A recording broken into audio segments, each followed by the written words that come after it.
Alright, that's all flattened out to a 90 degree. Now this will fit on here perfectly. If you take a look, this is how the Clark foam mods are. They basically leave this real long, like right when it's cut, it's just left real long, and then you have to just use a very small bracket. Well, I don't like the look of it. I like the way mine looked a little bit better. Okay, so just in case you didn't understand, what I did was this extra piece was on here, cut it off, give it about half an inch to 3/4 of an inch so your pop rivets can go through there, and I just rounded it off. But when you turn this upside down, this will come apart, obviously. What you're going to do with this piece right here, you're going to cut that here, you're going to have this flat piece of green stock, the same material obviously. And what you're going to do is you're going to form that to fit in there with either a sandpaper or, again, the Gator Grit disc. These things are a wonder. I've been using these for years on everything. You're going to form that to go in there, and then what we're going to do is we're going to super glue it. Alright, flattened piece of green stock. I took the 2 bolts out of here. Take this apart. Okay, and what you're going to do is this side is going to be put off to the side, and what you want to do is take the one that receives the screws. The screws go in there. What you're going to do is take a pencil, piece of paper, cardboard, whatever, and you're going to try and scribe this as best as you can. Now it's going to make it a little bit small, but you can see where I'm going with this. You got this, cut it out a little bit larger, place it on here, and form that to fit in here. Alright, there's the finished piece. Again, the one that gets the screws. You're going to have to do some fine sanding and stuff. Mine doesn't fit 100% perfect, but you'll get the gist of it.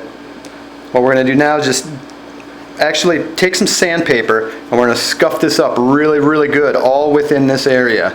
And this is obviously already scuffed up. And then we're going to do a couple of dabs of super glue, hold that in place for a little while. And then what I'm going to do is take a JB Weld mixture and kind of put it in there with like a popsicle stick or something around the edges so it adheres to that also. Also, make sure you sand both sides of this really, really well. There we go. Scuff it up. Glued in the bottom, super glue, and I kind of did a wall of JB Weld in there. Now we're going to put this off to the side. I got a 5-minute set JB Weld, but we're going to put this off the side and work on this bracket right here. Now, before we get started with this bracket, there really is I don't have no rhyme or reason to this bracket other than it's something you're going to have to play with. It all depends on how well you cut your angle on this, because as you can see, this one's a little bit shorter than that one, and they're the same dimensions. So sometimes if you screw something up and you got to grind it down or whatever, it's just a hair off, no big deal. But that will throw off the length of this, okay? But for now, what we're going to do is we're going to take that metal piece of flat stock that I was showing you before, and there we go, just a piece of flat stock I got from Lowe's, and this from here to here is 3.5 inches long. So what I'm going to do is just cut 3.5 inches off of this real quick. So that's what did I say that was? 3.5 inches.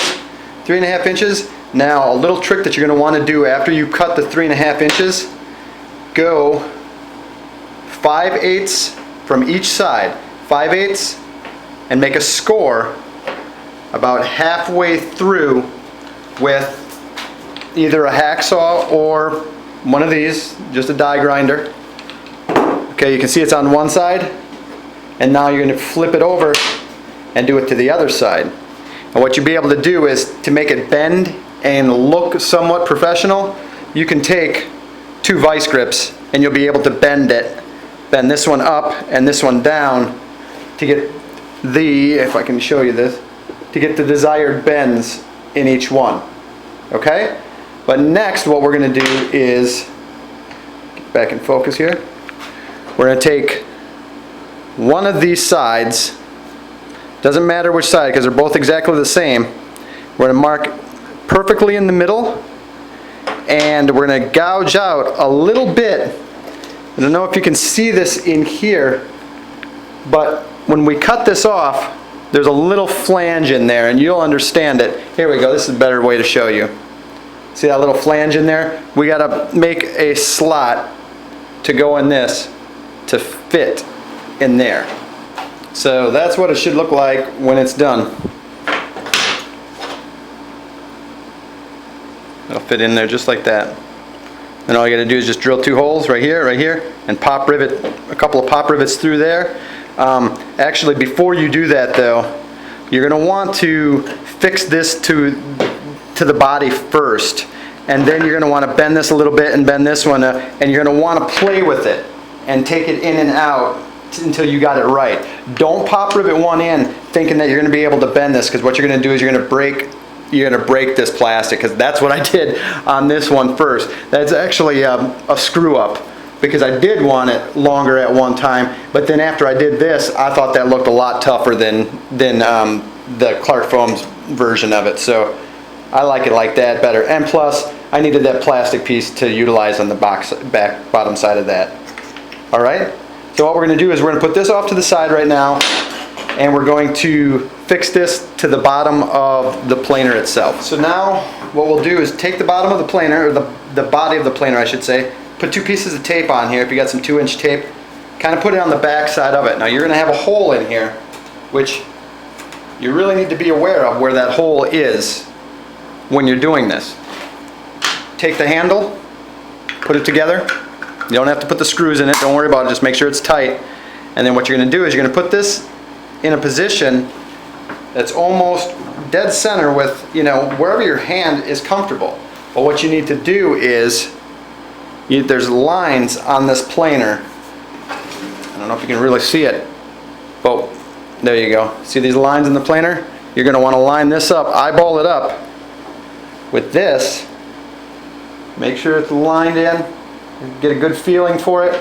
And what you're going to do is, maybe you need somebody to help you out with that, a friend to hold it.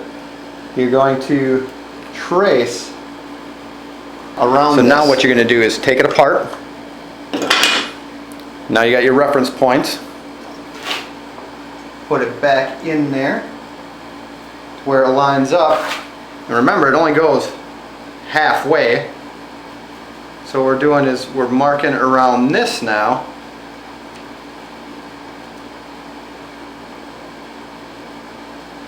Try to do my best on this. Now if you take a good look, if you can see that, you are going to cut this part off with a razor blade, and then we're going to pull that out, because then we only want glue to hit that. We don't want glue seepage all everywhere else, just on there. Now with this cut out, the tape cut out, this fits in here. I oversized it just a touch, so there's a little bit of seepage in there, and you can kind of smooth with your finger, and then you peel off the tape. Okay, but what we're going to do here from this point, we are going to, again, you got to be aware of where that hole is.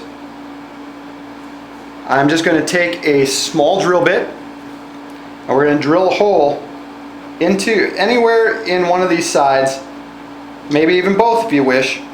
Drill a hole into this and into the body, and then remember when we took off the clip for the extension cord, and there was a couple of screws left over, what you can do is just screw those right into it. JB weld this, put it on, and screw those in. It ain't gonna go nowhere once that JB weld sets. So there it is, JB weld. Real nice, that's setting right now. And then all I did was just drill that right in there. Again, those screws are the ones from the cord. Remember at the beginning of the videos, we took the cord apart, and there was a white thing here with a crimper with 2 screws in it. Those are the screws right there.